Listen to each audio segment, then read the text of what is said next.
There is a popular misconception in America that third parties and the independents are just spoilers for presidential elections and insignificant challenges to the two-party traditional system of Democrats and Republicans. But I'll put it to you today that they are actually perhaps either the second largest or the largest party, depending on how you read the data, in America. They're already larger than the Republican Party in terms of membership, but they're all splintered, fractured apart. If they could find a way to come together, they would not only have the strongest party, but the most diverse party intellectually, that'd be able to solve problems all across both spectrums of politics. New data from Ballot Access News, which tracks registrants in 31 states that require voters to register by party, shows that independents account for 29.09% of voters in them, compared to 28.87% of Republicans. As recently as 2004, Republicans outpaced independents by nearly 10 percentage points. So you see how much that's changed just in a decade or two. There are still way more registered Democrats. 39.66% of voters are registered with that party. I don't know about you, but 29% seems awfully close to 39% because it's 10% difference. And a major political party going all cylinders with all propaganda, all funding maximum, maxed out, is still only 10 percentage points ahead of a party that's done nothing and has no central funding, no central organization, no central membership, no admin. And they're even beating the Republican Party in terms of members, in terms of voters registered. That's insane. They're insanely successful by accident. Why does nobody look at that? Because everybody wants to discount them. Everybody wants to say in the two-party system that they have no place, that they are unnecessary, that they are just spoilers, and they only help on the outskirts of minor elections in small, forgotten cities, because they know it's the single biggest threat to the entire system that we have today. Because they're huge, they're powerful, and by accident, they're already taking on the two-party system. And here's a nice little chart that shows the party registration in the United States since 2004. You can see the Democrats have more voters, 42.19%, starting out in 2004, and going downhill to 39.66%. Whereas Republicans started at 32.79%, and now they're at 29.09% in 2020. So both major parties have just lost people. And the independents, on the other hand, went from 23% up to 28.87%. So they are growing and growing and growing. And soon you will see that little yellow line, that independent line that divides party from country, party from people who can think for themselves, growing even more. This trend has a long historic base. From 2012, an article in NPR on how income divides Democrats, Republicans, and independents. In the graph below, low income refers to households in the bottom 20% of the income spectrum, which is roughly $20,000 a year and below as of 2011. This is an old article, but it's still showing a trend over time, starting way before even the 2000s. Middle income refers to households in the middle 20%, whose income is roughly between $39,000 and $62,000 a year. High income refers to the top 20%, which is over $102,000 per year. Now you'll see a few trends jump out. Perhaps most striking is the rise of independents, particularly in the last few years. At all income levels, independents and the people who say they don't know outnumber people who identify themselves as either Democrat or Republicans. This has been going on for a long time. The country is ready. Also notable is the decline of Republicans among top earners, something most people wouldn't have thought of even back then. Americans are already ready for a third party. Do you know how I know? On Gallup polls, kind of the industry standard for political scientists, they've already said, in this year, in 2021, they have a record high support for Americans who want a third party. As I quote, Gallup says, Americans' desire for a third party has ticked up since last fall and now sits at a high in Gallup's trend 62% of U.S. adults say that the parties do such a poor job representing the American people that a third party is needed. I don't know what you could possibly need more than that to know that the third party is rising. The independents are rising. The people who speak for themselves as individuals, who represent themselves in their own moral compass, they are rising. And all they need to do is work together. And they can overcome this two-party system. They're already bigger. They're already powerful. They already have more members. They just need to get their shit together. Support for a third party has been elevated in recent years, including readings of 60% in 2013 and 2015, and in 61% in 2017. Meanwhile, 33% of Americans believe the two major political parties are doing an adequate job of representing the public. And I really worry about those 33% and what's going wrong in their life that they think this is a good system. Like how incredibly out of touch with reality they have to be. Are they hiding on some sort of rock or something? And here's a lovely graphic that says the perceived need for a third U.S. political party at a high point. And you can see on it from 03 to 21, the number of people in this green line who think that a third party is needed has only increased. The belief, the blue line, that the parties are doing an adequate job has gone down, down, down. Even at its peak, it didn't hit 50%. Oh, wait, here, 56% in 03. All right.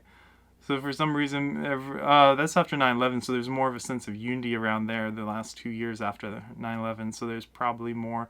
They're more worried about outside countries than inside the country. Now, what is this third party? Let's try to figure it out, looking at what makes up the independents, because they're a very varied group. Pew Research, another industry standard, at least in think tank world. I don't know about the average person's world, but in the think tank world, these are the guys you'd probably go to for this sort of information.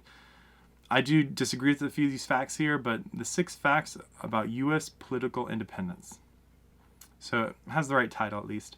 It says that nearly 4 in 10 U.S. adults, 38%, identifies politically independent, but most lean toward one of the 2 major political parties. Only 7% of Americans overall don't express a partisan leaning, one way or the other, while 13% lean toward the Republican Party and 17% lean toward the Democratic Party. Now, part of the reason I question this is I think the numbers are probably correct there, but not what's behind the numbers.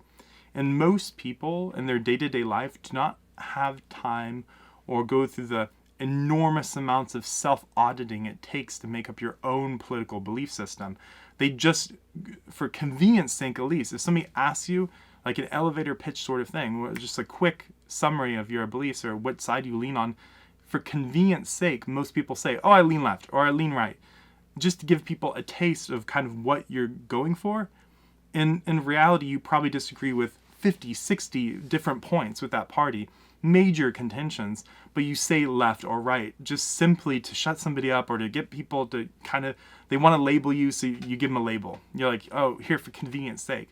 But if there was another label that more closely identified with their individual values, they wouldn't use either of those. I don't believe that most people do lean one way or the other. I think most of the leaners have just been neglected. Because if you're completely neglected for decades, then of course you don't lean with the imaginary party that doesn't exist.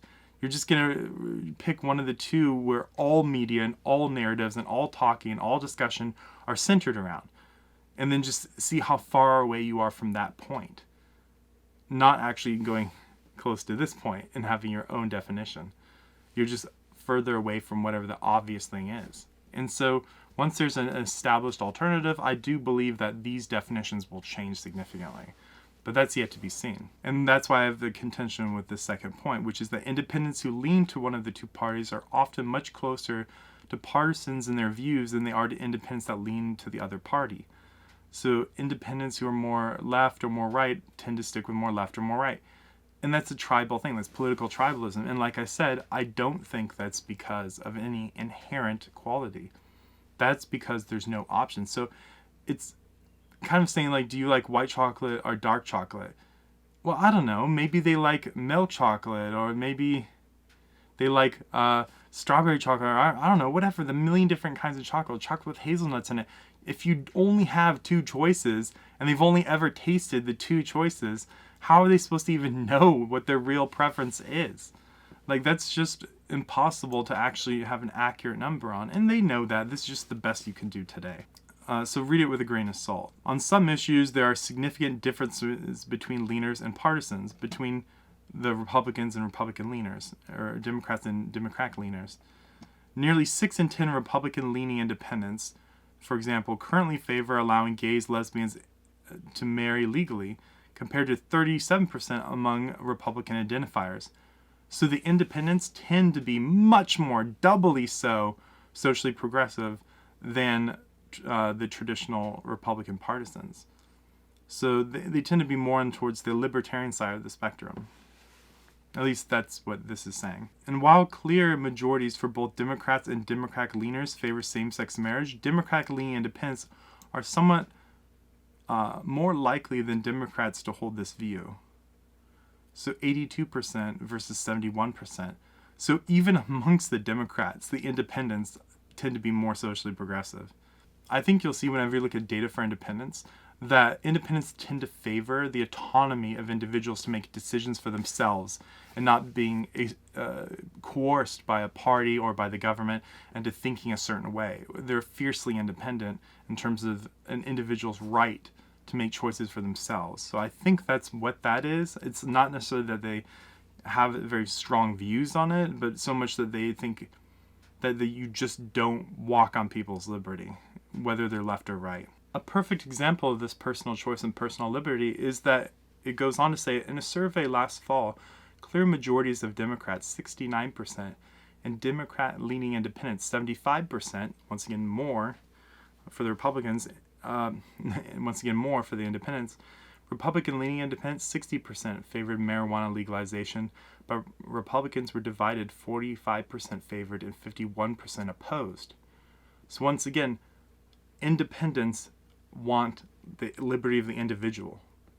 And that love of liberty, that respect for other humans to have their own things as long as they don't infringe on your rights, to go to the maximum of their freedom, that can be a value that bonds these two groups. So when I look at that data on marijuana and same-sex marriage for independents, it shows a clear trend, at least to somebody who identifies as independent, that there is a common bond. Even if they lean left or right, the common bond is the value of not being infringed upon by somebody else for something that doesn't hurt them. Number 5 here says that independents feel more negatively about political candidates and parties than partisans, which is the least surprising thing, is that independents don't like the Democrat or Republican Party. That's the whole point of why they're independents, so that makes sense. In early 2018, similar shares of Republicans, 77%, and Democrats, 74%, said that the quality of candidates running for Congress in their district in the last several elections had been good. They're actually happy with how elections are going in the majority, which goes to show you they're in the minority of the country. But those who lean towards the party, the leaners, who are independents, were much less likely to agree. This pattern holds for other offices as well, not just president. And views of candidates for president and local elections, independent leaners are consistently less likely than partisans to rate the quality of these candidates positively, because they're individual thinkers and they can look at the candidates and not just look at the D or the R next to their name and look at the policies and be like, yeah, that doesn't work for me. Here's a chart saying how unhappy independents are, the leaners who are more partisan than normal independents or nonpartisan independents. So on this chart, the ones at the top you kind of ignore. You look at the comparison between Republicans and lean Republican, which means independent. They're doing everything in their power not to legitimize a third party. So that's why they're calling them lean Republicans instead of independents. They're also in this paper trying to delineate between nonpartisans and leaners, but that's the main reason why is you'll always see in anything about the third parties, they try to undermine independence as much as humanly possible because that's the main threat to them. So the people for president who are happy, who are Republican, is about 59%, about 60%. For lean Republicans, 37%. The vast majority are unhappy. 63% are unhappy. That's more than Republicans are happy. And in Congress, in your district, it's even more of a disparity, about the same. 77% of Republicans say they're happy, and for lean Republicans or independents, 53. For local elections in your area, 75 versus 61 for independents. Between Democrats, it's even more unsatisfied. It's 41% of Democrats are happy, and 27% of independent-leaning Democrats. 74% for Congress in your district to 48, and local elections, 83 to 68.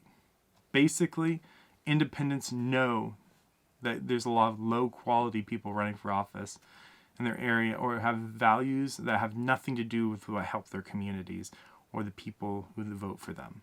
They're not into the parties. They're not into money. Fake advertisements don't convince them. Spamming them doesn't convince them with political mail and ask for donations. It does not work. Not for the majority of Americans, and it never has and it never will.